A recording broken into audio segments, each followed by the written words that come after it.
Welcome back to the channel, dear friends. It's always a blessing to be with you on this journey of awakening and understanding. Today we'll explore a question that sits silently in the back of so many hearts. A question that grows louder in our most difficult moments. Why does suffering keep returning? Why, even after trying to live a good life, pray, meditate, or help others, do we still experience pain, failure, betrayal, or loss? Why do some patterns seem impossible to break? If you've ever wondered whether something deeper is influencing your life beyond logic or effort, this video is for you. Today, we'll explore the invisible engine behind repeated suffering, the law of karma, and why, unless we fully understand and work with it consciously, it continues to bind us in cycles of pain. Let's begin by addressing the elephant in the room, pain. Everyone experiences it. No one is exempt. And yet, for some people, it seems relentless. There are those who face trauma after trauma, loss after loss.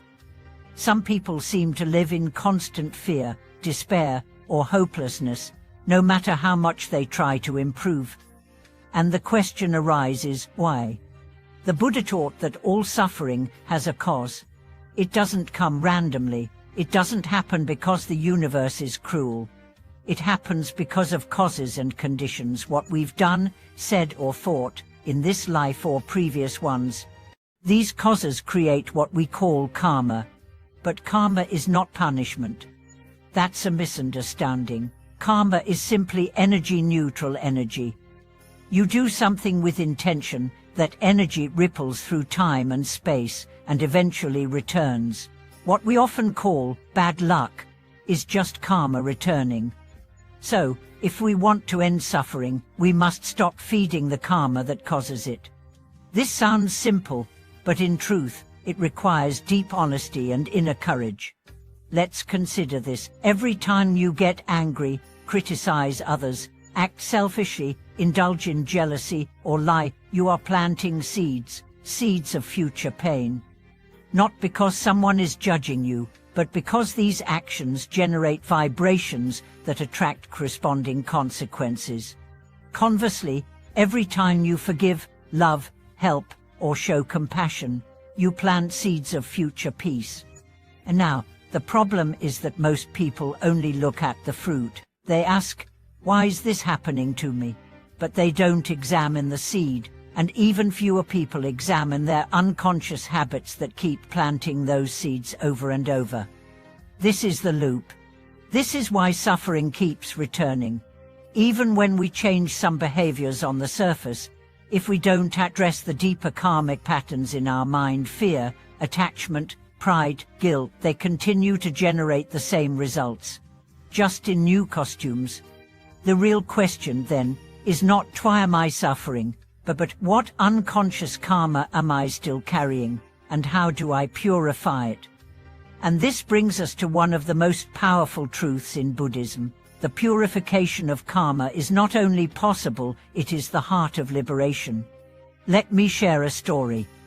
There was a woman who lost everything, her home, her job, her health, in just 2 years. She was intelligent, educated, and compassionate.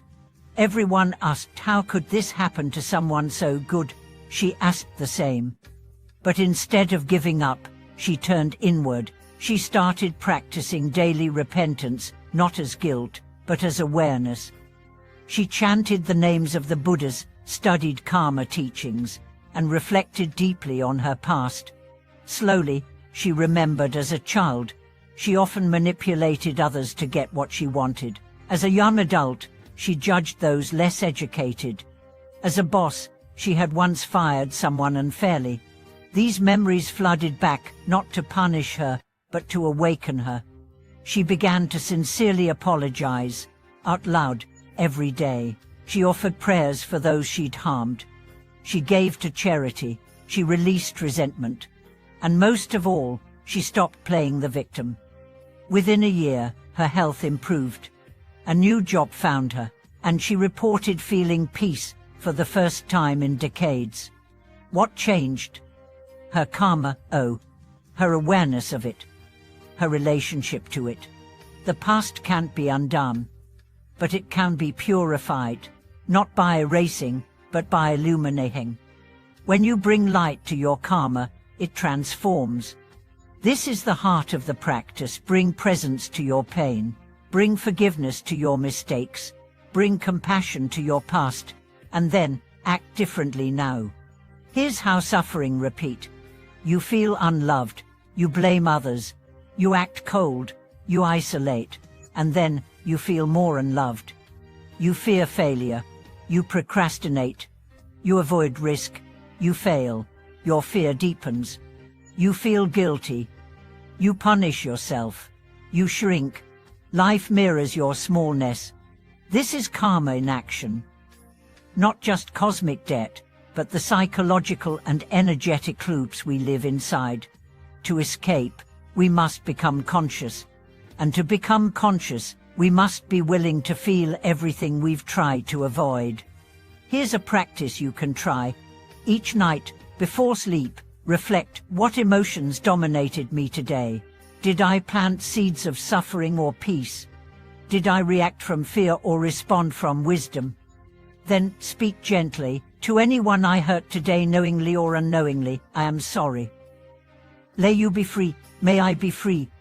Next, Phantom I will plant seeds of joy. This may sound simple, but done daily, with sincerity, it becomes alchemy. It purifies karma at the root. And now, let's talk about ancestral karma.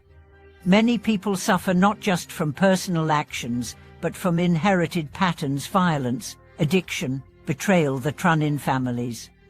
These are real, not just genetics, but energetic imprints passed down. But again, the Buddha's path gives us tools. When you heal yourself, you heal backwards. Your practice becomes a blessing for your lineage. Your awareness becomes a light that burns through generations of pain. Offer prayers for your ancestors. Say, whatever burdens I have inherited, I vow to transform them. Whatever pain you carried, I release with compassion. This is not fantasy. This is energetic truth. And now, let us turn to the most powerful purifier of karma, compassion. Compassion is not pity. It is fierce, fearless love. It says, even though I have suffered, I will not pass this pain to another. When you choose compassion, you end a karmic cycle. You become the one who breaks the chain. You become the healing. Forgive your enemy. Bless the one who betrayed you. Feed the one who rejected you. This is the path of the Bodhisattva. This is the path of ending karma. And finally, know this: suffering is not failure. It is the teacher, the awakening, the doorway. Without it, most of us would never turn inward, never seek truth, never grow.